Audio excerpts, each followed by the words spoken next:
पहले भाग में आपने सुना, रानी अपनी प्यास बुझाने के लिए ब्रह्म दैत्य के साथ गहरी काली गुफा में आ गई। गुफा के अंदर ब्रह्म दैत्य ने रानी को अपनी मोटी उंगली से। चलिए दोस्तों, आगे की कहानी सुनते हैं जो कि आपको और भी हैरान कर देगी। और एक बात दोस्तों, अगर आप हमारे चैनल पर नए हैं तो हमारे चैनल को सब्सक्राइब कीजिएगा और हमारी वीडियो को लाइक, शेयर एंड कमेंट कीजिएगा। ब्रह्म दैत्य ने रानी के बालों को पीछे किया और अपनी गर्म सांसें उसके गले पर महसूस करवाईं। उसकी मजबूत हथेलियां रानी के शरीर पर धीरे धीरे फिसल रही थीं। रानी ने अपनी देह को उसके स्पर्श के आगे समर्पित कर दिया। उसकी अंदर की तृष्णा अब काबू से बाहर थी। तुम मुझे कभी नहीं भुला पाओगी रानी, ब्रह्म दैत्य ने धीरे से कहा। रानी ने एक सिहरती आवाज में उत्तर दिया, मैं किसी चीज की परवाह नहीं करती, बस मेरी तृष्णा पूरी करो। एक भयानक सच्चाई का खुलासा।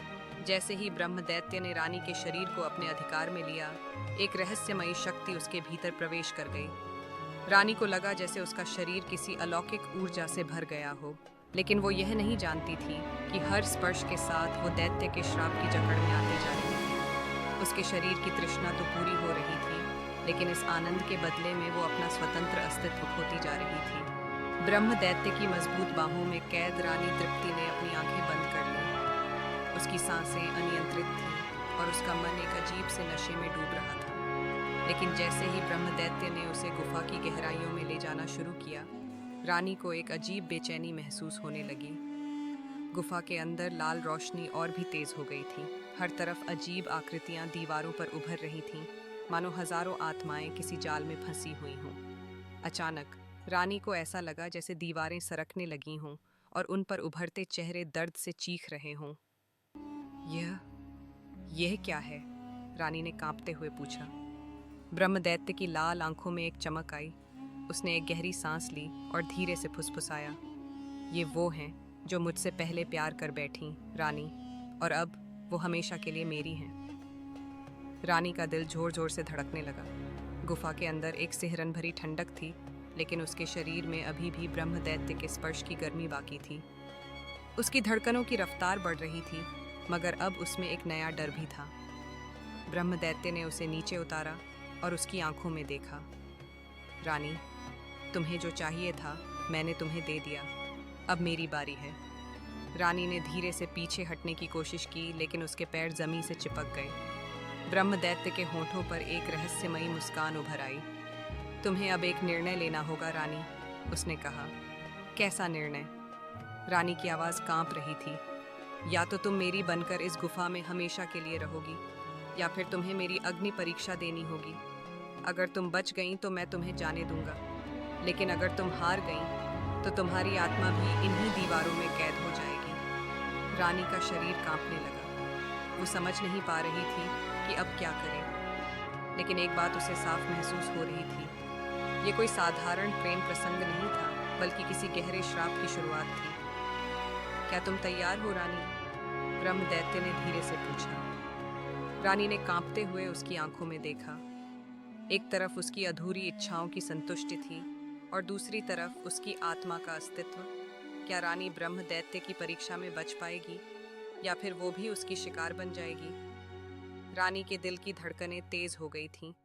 उसकी आंखों के सामने दो रास्ते थे, या तो वो हमेशा के लिए ब्रह्म दैत्य की हो जाती, या फिर वो उसकी दी गई परीक्षा में जीतकर खुद को आज़ाद कर सकती थी। ब्रह्म दैत्य ने अपनी लंबी उंगलियां उठाईं और हवा में एक चक्र बनाया। अचानक गुफा की दीवारें हिलने लगीं और जमीन पर एक गोलाकार अग्नि प्रकट हो गई। आग नीली थी और उसमें से अजीब सी फुसफुसाहटें उठ रही थीं, जैसे कोई अदृश्य शक्तियां कुछ कहने की कोशिश कर रही हों। ये अग्नि परीक्षा है रानी, ब्रह्म दैत्य ने कहा। अगर तुम इस आग में कदम रख सको और बिना जले दूसरी तरफ पहुंच पाओ तो तुम आज़ाद हो जाओगी, लेकिन अगर तुम हार गईं तो तुम्हारी आत्मा हमेशा के लिए इस गुफा में कैद हो जाएगी। रानी ने उस नीली आग को देखा। आग में हलचल थी, मानो कोई जीव उसमें कुलबुला रहा हो। ये असंभव है, रानी ने घबराते हुए कहा। ब्रह्म दैत्य मुस्कुराया।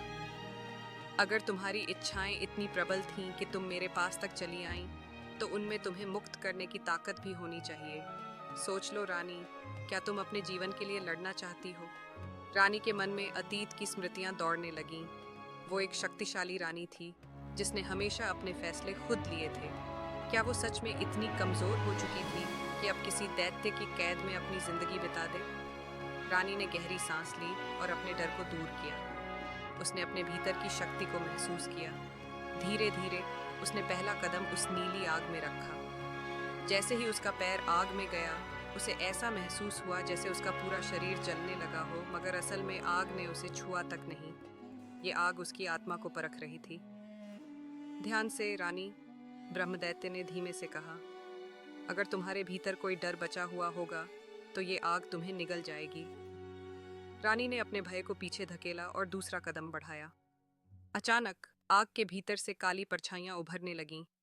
ये परछाइयां औरतों की थीं, वो औरतें जो पहले ब्रह्मदैत्य की कैद में आ चुकी थीं।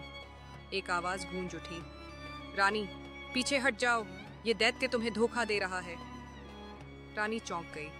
ये आवाजें उन आत्माओं की थीं जो इस गुफा में कैद थीं। ये परीक्षा एक छलावा है, एक आत्मा ने कहा। अगर तुम इस आग में पूरी तरह प्रवेश कर गई तो तुम भी हमारी तरह हमेशा के लिए फंस जाओगी।